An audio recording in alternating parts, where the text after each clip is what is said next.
This is the Xbox upgrade that nobody wants to make. What is up, y'all? I am Ray, and this is my channel, Xbox Ready, where we get on and we talk about Xbox stuff. The latest news, rumors, games, accessories, pretty much anything I want to talk about as long as it's about Xbox in some way. And in today's video, we're going to talk about the forbidden Forza Horizon 5 upgrade, further proof that PlayStation fans want Xbox games on their platforms, some good news about Avowed and its strong launch, and then we'll wrap up the video talking about some big changes coming to Game Pass this month. Seems like just yesterday that Xbox was like, yeah, we're gonna bring these 4 games over to rival platforms, PlayStation 5 and Nintendo Switch. When in reality, that was just last February. Damn, how much has changed in over a year. And of course, those 4 games turned into every screen is an Xbox, more players on more platforms is a good thing. Like one day I just woke up and there are no more true Xbox exclusives anymore. Of course, that's an exaggeration. There are still Xbox exclusive games. We just don't know how much longer that's gonna be the case, especially when Playground Games was like, yeah, we're making a PS5 version of Forza Horizon 5. And on top of that, just a couple of days ago, it was confirmed that Forza Horizon 5 was gonna be supported by the PlayStation 5 Pro. Now, the PlayStation version of Forza Horizon 5 is gonna have the same 2 graphical modes that you would find on an Xbox Series X, a performance mode that favors frame rate, runs at 60 FPS, and a quality mode that bumps it down to 30 FPS but bumps the visual fidelity. On the PS5 Pro, it's gonna have those same 2 modes, but it's gonna support ray tracing and just have more of what each of those modes has to offer. Like in the performance mode, it's gonna have the frame rate plus the visual fidelity that you might find in the quality mode, making it technically the best place to play Forza Horizon 5. Damn, what a time we are living in. So I guess if you really are a diehard Forza Horizon 5 player and you want the best experience, you would, I guess, presumably have to buy a PS5 Pro. I doubt anyone is going to do that because why would you pay $700 for a game that came out 3 years ago? And that's what it always comes down to, at least with these Xbox, PlayStation games that we've seen so far. This isn't the first time we've seen a headline like this. I remember when Hi-Fi Rush got ported to PlayStation 5, there was this whole stink of like, oh my gosh, the shadow quality and on the PlayStation version is much better than you would find on the Xbox version. It's always stuff that is negligible to me, stuff that I don't give a damn about. And chances are, yes, I'm sure Forza Horizon 5 is gonna look great on the PS5 Pro. It's already a great looking game on current gen consoles and past gen. Unless I'm viewing it side by side constantly, chances are those changes are not gonna be worth the price tag you would pay for a PlayStation 5 Pro. I mean, let's be real, Forza Horizon 5, a couple of years old at this point, it was built to also run on Xbox One. Probably not the game that's gonna take full advantage of any new hardware that's coming out. And that also sort of sums up my feelings about FH5 going over to PlayStation in the first place. First of all, I don't really have the same emotional attachment to this franchise that other Xbox fans might have. It's over 3 years old at this point. It's gonna be 4 this year. So chances are, if you're an Xbox fan, you have played it already. Xbox has extracted all the value that it can out of having Forza Horizon 5 as an exclusive. So to me, them making a PlayStation 5 version, making a little bit more money, that doesn't bother me. Older multiplayer games, I'm fine with. The newer stuff, not so much, but I get that they're gonna do it anyway. I'm happy for the team at Playground Games and for FH5 to get a renewed audience, some new interest, and hey, the game's not even out yet, and it's already doing numbers on PlayStation. Forza Horizon 5 is currently leading a bunch of pre-order charts on the PlayStation Store, including the ones in the United Kingdom, Canada, Mexico, Brazil, Germany, Portugal, Spain, Australia, New Zealand, and it's in the top 5 of pre-orders over here in the US. On one end, I'm happy that Playground Games is finding renewed success and interest. On the other end, this is exactly what Xbox wants. So they're like, yes, they want our games on other platforms. People will buy them, so let's do it for all of our games. It's also kind of ironic because you see a ton of stuff online, on Twitter, Reddit, wherever, especially from like, if I'm putting like my console war hat on, from the PlayStation fandom, oh, Xbox has no games, we don't want any of their games, and then when they finally do make it over, people buy them like hotcakes. We saw it with Sea of Thieves, we're seeing it with Forza Horizon 5, and I assume that there are many other franchises that would also get a similar sort of treatment should they get a PlayStation 5 port. Speaking of first-party games doing numbers, Obsidian's Avowed, their highly anticipated fantasy RPG set in the Pillars of Eternity universe, is doing pretty dang well so far since it launched. Previous to this, we heard from game director Kari Patel that the company is happy with the sales and engagement that Avowed is getting so far, and now it seems we have the data to back that up because apparently, according to PK Insight, the game has been played by over 5.9 million people. Now, back in December, Xbox was super pleased with how many people were playing Indiana Jones, how it was driving Game Pass subscriptions, how it was the #1 most played game on cloud. And at the time, they were like, yeah, 4 million people have played Indiana Jones. Now they're tacking on an extra 2 million on top of that for Avowed, so I imagine that they're just as pleased, if not even more so than they were back in December. That 6 million player count stems from Game Pass players, Steam concurrent players, search volume, and other relevant metrics. Now, I know what the follow-up question is going to be to that. Ray, how many people bought Avowed? How many people played Avowed on Game Pass for 10-15 minutes and called it quits and were counted towards that total count anyway? And the question is, we will never know because Xbox doesn't release those numbers. But I'm thinking of it like 6 million people.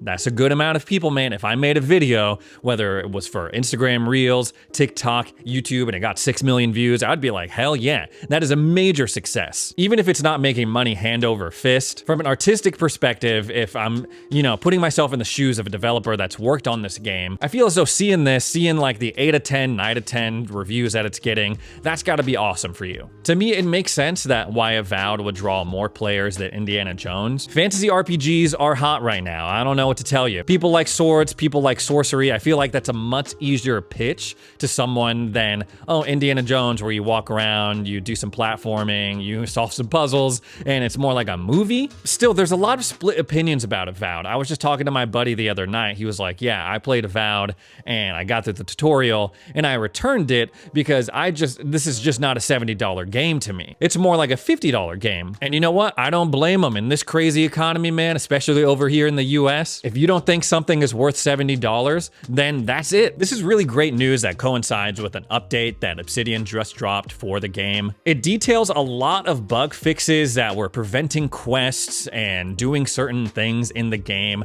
blocking off certain areas, none of which that I've run into personally, but I'm glad to know that even though I haven't experienced them for myself, they are fixed. Stuff like bounty masters are gonna be able to take your bounties even if you have more trophies than they're looking for. I personally have never run into the issue of not being able to turn in a bounty just because I got more Zorup tongues than I'm supposed to. One of the more interesting things comes in the gameplay and improvement section, where upgrade materials, metal, wood, leather are now more consistently available across stores in each region. Having those lower level crafting items more available throughout stores and merchants in the game, that's nice. But the game does throw a lot of like junk items that you can break down for materials anyway. Since I've gotten further into the game, I haven't had a problem with the crafting system or running out of mats to upgrade my weapons and armor. I've been having a good time with Avowed. I just got to the second area, Fior Mes Iverno, and it's one of those games where I'm like, oh, the beginning was a little, whatever, it took me a bit to get used to it, but now that I'm in it, I'm in it. I've talked about this before, but I love the exploration in this game. They made it so fun to explore every nook and cranny of this map, and you can tell that people put a lot of love. The designers of this game put a ton of time and love and effort into making a world that just seems fun to look around in and just exist in. At first, I wasn't so sure about the chests that sparkle and make that glimmering noise, but now whenever I go into a dungeon or a new area, I listen for that. And if I can hear it, but I don't see a chest, I'm like, oh, there's something here. There's like a secret passageway, an underground like thing that I can swim under and get to a new area. It's really, really cool. It's interesting because I'm not super pulled into the story of Avowed as a whole, but the environmental storytelling, what you pick up about the world just through context clues based off of what you see around the world, it's pretty damn good. Like, I was climbing the spooky tower and I saw the skeleton with a note attached to it. And it was something like, oh, mother, forgive me, this is just something I had to do. And if you looked around, there were all sorts of freaky drawings meant for what I assume is some kind of messed up ritual that the skeleton sacrificed their life for. I like picking up on those little details, stuff that I can figure out on my own without someone having to explicitly tell me. This is the first time in a while where I haven't felt the need to just mindlessly go to the quest, go kill stuff. I like to stick around in these areas and see what else is there. I'm currently running with a greatsword, the Philosopher's Riddle, and especially taking on big groups with my greatsword, with my melee build. A lot of games, when you take on multiple enemies at once, the combat system falls apart, but it feels really smooth in Avowed, the way I'm able to dodge, to perfect parry, do my bull rush, mix up my light and strong attacks, and if I'm really in trouble, I take out my shield and my pistol and I get to work. Lots of really fun combinations in this game. As a mostly melee fighter using my greatsword, one of the biggest challenges and the ones that I have the most fun with in a group fight is identifying the casters, who is casting these heals and summoning these different things, and how can I get to them while avoiding these tanks that are trying to bear down on me? How can I kill the skeleton priest, prevent it from buffing his friends and healing his friends, while also avoiding these arrows that they keep trying to pepper me with? They also do a good job of demonstrating in this game that there are different paths, there are multiple solutions to this one problem, and to a certain degree, there are consequences. I had to go collect this heart from this forest queen. She's queen of these like forest spirit called the Delmgen who try to fight back and preserve the balance of nature. A lot of the times these tree people, these forest people, you can find them just like chilling, just trying to exist in nature, but if you bother them, you piss them off in some way. Like if you pick a flower or something, they start to attack you. So I pull up to this grove for this one quest, and I just start attacking everyone, all the mushrooms, all the forest people, and then by the time I get to the queen, I have the conversation, I'm like, hey, I'm here for this heart, to collect it for this other part of the quest. And the queen was like, yeah, I totally have that. I don't need it. I can totally give it to you, no problem. But wait a minute, I'm sensing that you beat the crap, killed a bunch of my friends and family, so now we have to fight. I'm like, oh, okay, I could have made my way, maybe snuck through, maybe used diplomacy to get here, and just walked away with what I needed, no bloodshed required. I did like the fighting though. The world of Eora is really cool, and there are some points in this game I'm like, damn, it's so beautiful. The landscape is so dynamic. But there's also other parts in the game I'm like, this feels off. Why do the graphics look bad, look weird? Especially in these cutscenes, the dialogue, the close-ups that they do. It's so strange. I'm like, how can a game look good sometimes and look like doggy doo-doo the next? Despite all that, I'm still having fun with it. I just picked up Giada as a companion, and she's the first companion I'm like actually interested in story-wise. And even though, yes, there are people out there saying that this game is a mess, this game is a letdown, the good thing about the internet is that it doesn't have to dictate what games you play, what movies you watch. You can just kind of do that on your own. You can put the phone down, turn off your computer, and just enjoy the things that you want to enjoy. It's great. Adding Avowed Day 1 to Game Pass in February really was a huge win for subscribers. However, this month is a little bit crazy for the Game Pass library. First of all, they are losing a ton of really great games, including Evil West, Lies of P, and Yakuza 5 and 6. Lies of P especially, I didn't beat it. I should probably go back and beat it before it leaves the Game Pass library. I guess I could just buy it. But Lies of P is great. It was an awesome score for Xbox at the time. It was a Day 1 edition, and Souls-like games are all the rage right now. It was a nice title to have fill that slot, but even though Game Pass subscribers are losing good quality games, we're also gaining some really awesome ones.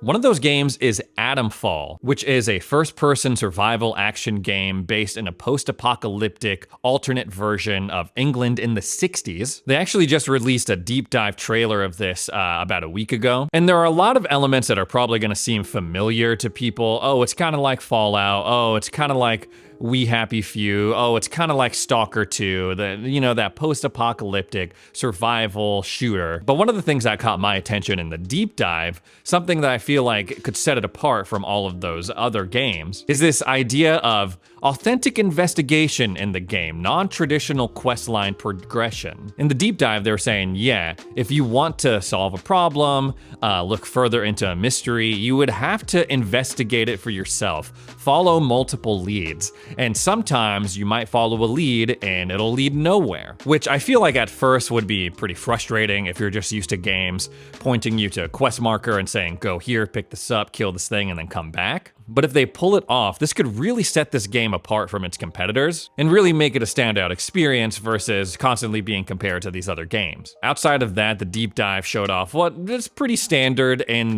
this genre. You'll be able to craft stuff. They seem to really want to challenge you by limiting your inventory space to just a couple of slots, so you got to be strategic with what you're carrying at all times, including your weapons. They said that the combat is brutal. I did get to play this game a few months back at a mini Gamescom event that they held here in LA, and I will say I was getting my ass kicked, man. I died a bunch just in the short time that I was playing this. And according to the deep dive, if you're one of those people that's really pissed off that you can't kill NPCs in Avowed, that won't be a problem in this game. They're literally like, if you can barter with people, there's no money in this game. You gotta trade your goods and whatever you find out on your adventure, and if the price isn't right, you can just go ahead and kill the trader and loot his body. 33 Immortals is also gonna be added in just a couple of weeks on the 18th. This is another game I got to preview a couple of years ago. It is a 2D animated roguelike. It's gonna draw a lot of similarities to Hades. The development team probably hates that, but I mean, it is what it is. In Hades, you are fighting your way out of the underworld to try to get to the surface. In 33 Immortals, you are damned souls who are rebelling against God's judgment. It's based loosely on Dante's Inferno, it seems. Back when I played it, we only had access to 2 classes, a melee build and a ranged. But apparently there's gonna be 4 classes, a melee, ranged, tank, and support. And while yes, it is a roguelite, you'll be fighting your way through these different levels, it's also multiplayer. That's gonna be a key component of this game. You can play with up to 33 different people. So yeah, it's kind of like Hades, but there's also an element of raiding in this game like you would find in an MMO. It's very, very intriguing to me that this game is only coming out on the Epic Games Store and on the Xbox platform. No Steam. I wonder if there was some sort of timed exclusivity deal on either Epic or Xbox's part for 33 Immortals. Outside of those 2 games, we also have Balatro, Monster Train, Galacticare,